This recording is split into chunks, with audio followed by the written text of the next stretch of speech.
Hello everyone, welcome back to another video. Today we're recapping both two races of the Formula 1 Azerbaijan Grand Prix and the NASCAR Cup Series playoffs opening round of the round of 12 in the Mobile 1 301 at New Hampshire. But a new setup, I mean, it's still the old setup, but we're doing this a little bit darker though. Can you believe it? I'm changing this up now. After each race, we will now be recapping 2 full races, starting today and going into next week. Well, F1 takes another break, then we'll return until October 5th for the Singapore Grand Prix. But yes, it's another break for them, which is, yeah, another week where they don't go racing, but we will now move into Kansas. But yes, I thought I'd try something new, so now after both F1 and NASCAR is done with, we will be recapping these races during nighttime from now on. But I do have a lamp in front of me. I do have a lamp right in front of me right here, so yes, don't worry, it's a night race. But here we go. Let's do the Azerbaijan Grand Prix first. So, as soon as lights went out, Oscar Piastri, the championship leader, jumped the start, then has to stop and then goes into anti-stall, which also caught Fernando Alonso out. So Alonso got a time penalty, and so did Oscar Piastri, which I didn't even see. I didn't even know Oscar Piastri had a mistake on the first lap. But yes, that happened for Piastri.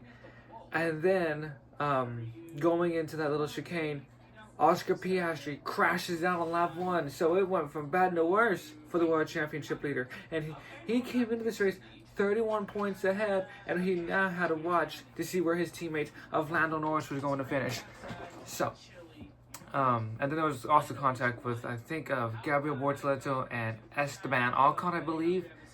I think it was them. Can't quite remember, but yes. And then so we had the first safety car out of Oscar Piastri's crash, and you barely see mistakes. And those are 3 mistakes he made. Qualifying, crashes. I think that's the same corner where he crashed too. No, that was turn 3 where he crashed. And then at the start, jump starts, and then crashes out. So Oscar Piastri did get a 5-second time penalty, but did not serve in the race. So that 5-second time penalty will now probably carry into the Singapore Grand Prix in a 2 weeks' time, knowing that F1 will not be racing next week and due to another break week. So yes. So after the restart, everything shuffled out. And I'm telling you what, when Max Verstappen takes pole, no one can pass him. When he takes pole, he takes pole. When he dominates, he really, really dominates these races. So after that, he pulls away from Carlos Sainz and Liam Lawson, and Liam Lawson had a really good race. I mean, he was able to hold up like half of the field. So yeah, and all that happened, and then we get into the first pit stops of the race with well, actually, hold on. George Russell was kind of getting frustrated behind his younger teammate Kimi Antonelli, saying that I have the tire advantage. Let me try to pass Lawson. So. And Antonelli, I don't think he even responded on the radio, and George Russell had to work for it to get to try to pass Liam Lawson after he got past Kimi Antonelli. So we get the first pit stops. Antonelli pits, then Lawson pits, and then of course there's another DRS train with Yuki Tsunoda, Charles Leclerc, not Oscar Piastri, he was already out, Lando Norris, and Lewis Hamilton. So yes, and then there's another DRS train with Franco Colapinto, Lance Stroll, Fernando Alonso, Hulkenberg, Bortoleto, Ocon, Albon, and Ollie Behrman. So yes, there was a lot of DRS trains in this race, but they really didn't talk about Max Verstappen because this man just dominated this whole race. He led 51 laps today, so he dominated this race. And then there was a collision with Alex Albon and his former teammate at Williams from last year, Franco Colapinto. So which also gave Albon a 5-second time penalty due to the collision with Colapinto. Who do you think was at fault there? Comment below to see who was at fault, whether it was Albon or Franco Colapinto.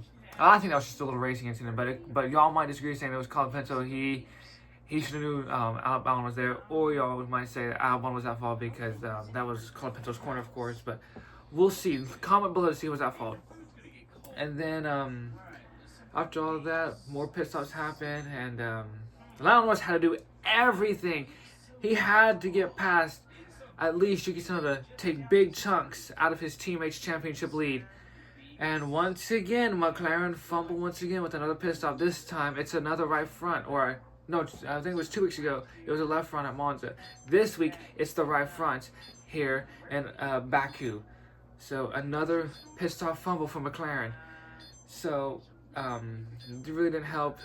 He was just stuck behind most of the drivers, but was able to get around Leclerc and try to get past Yuki Tsunoda. But Yuki defending. This is what Yuki needs to make sure he keeps his Red Bull seat for 2026, as well as for Liam Lawson and the sister team. But we'll see where they're all go for next year. But after all that, pretty calm, tame race. On the final lap, Max Verstappen wins the Azerbaijan Grand Prix for the second time. His second Azerbaijan Grand Prix win since in 2022, nearly 3, 4, I want to say it was 3 years ago. I think it was 22, 23, 24, 25. 4 years ago. It was 4 years ago when Verstappen won the Azerbaijan Grand Prix back in 2022. And then, led by George Russell. And how about this? Carlos Sainz, his new team for Williams, gets his first podium as a Williams driver and takes Williams back on the podium since 2017. I'm not counting 2021 because 2021 really didn't count because the Belgian Grand Prix really didn't get going due to heavy rain. And George Russell just got lucky on that one, so I don't count that one. But it's the first time Williams have got on the Azerbaijan Grand Prix podium since 2017 in a full-length race. That's why I'm not counting as 2021 because that was just lucky. If it was in the drive, we know Williams would not even got on the podium on that race. So yes, I'm not counting that one. But yeah, since 2017, Williams are back on the podium.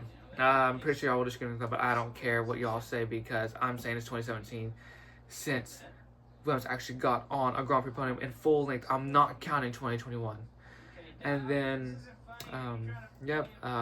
Ferrari just didn't have the pace at all after Hamilton was knocked out in Q2 and Charles Leclerc crashed in Q3. And Mercedes do take the advantage now. They move into second place in the Constructors' Championship. Ferrari are now at least 5 points behind Mercedes. Red Bull with Yuki Tsunoda are now starting to close in on second place.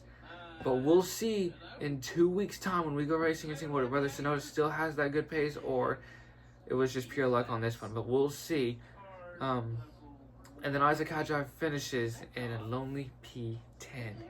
While Lando Norris only took 6 points out of Oscar Piastri's championship lead. Now only 25 points back. So he really didn't get the big gain that he needed. If he probably finished on the podium, I would say it would probably been the 31, maybe down to 18 or probably 16 points in the World Championship. Or if he would have won it, probably at least by like 10 or 9 points. If Lando Norris won, but that didn't happen. So now, Max Verstappen is probably also in championship priority. He's now 69 points back from Oscar Piastri. So we might have a three-way title fight between Piastri, Norris, and Max Verstappen. And but we'll see. As the battle between P4 with Charles Leclerc or between George Russell and Charles Leclerc is going to not happen because they're no longer in contention for P3. I think Verstappen will have that secure if he continues to win and takes championship priority. So I think it's going to be the battle between P4, between George Russell and Charles Leclerc to see who will finish either behind the two McLarens or Max Verstappen. So after all that, I took a nap because I was tired. So I took a little bit of a nap and then woke up around noon to get ready for the Cup Series. And so at the round of 12, pretty decent. First caution came out with after the end of the stage with Joey Logano winning or Ryan Blaney winning the stage. Or actually, first